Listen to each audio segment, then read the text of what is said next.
All right, we're looking at what's going on in the Capitol Hill Club. It's a Republican club, by the way, called the Capitol Hill Club, steps away from the United States Capitol. I would imagine when it wraps up, that is President-elect Donald Trump meeting with the Republican leadership. They're close enough to walk right to the Capitol afterwards. We're told that Speaker Paul Ryan wants to show him around, not only show him his office, but to show him where he is going to be formally inaugurated. So that's all very, very helpful. Everyone getting along. The election is done. You know how tense it was earlier on. But remember, Donald Trump, as President of the United States, is also the president, the leader of his own party. And for the next 4 or 8 years, will continue in that role. And Speaker Paul Ryan, who was the highest-ranking Republican, moves to really be essentially the second highest-ranking Republican when it comes to influence on Capitol Hill.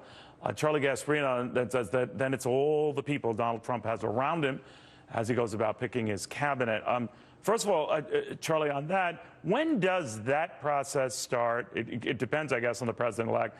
And what do we know about who Mr. Trump is looking at?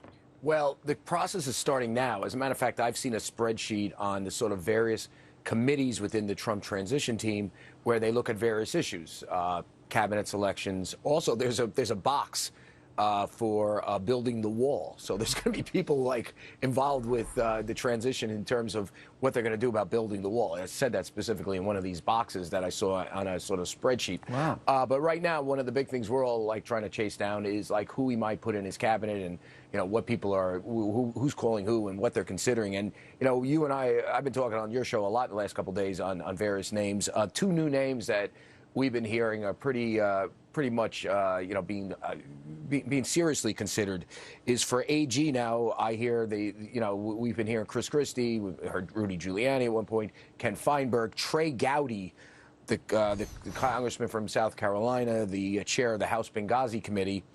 I hear is being seriously considered for AG. And, you know, that would be interesting if he does become the AG, because then you got to ask yourself, he was a harsh critic of Hillary Clinton, I mean, he was grilling James Comey during one of those hearings on him not bringing charges against Hillary Clinton. You wonder if they're actually going to make a peace with Hillary Clinton, if maybe he might push for, you know, some sort of probe or something along those lines as AG. So that'll be very interesting. The other one that I hear that's being seriously considered is for U.S. ambassador to UN is Richard Grenell, an FNC contributor. Full disclosure, Rick's a friend of mine. He's former spokesman for John Bolton when he was the U.S. ambassador to the UN. But I hear he's seriously considered too. So those are 2 names I hear are seriously considered.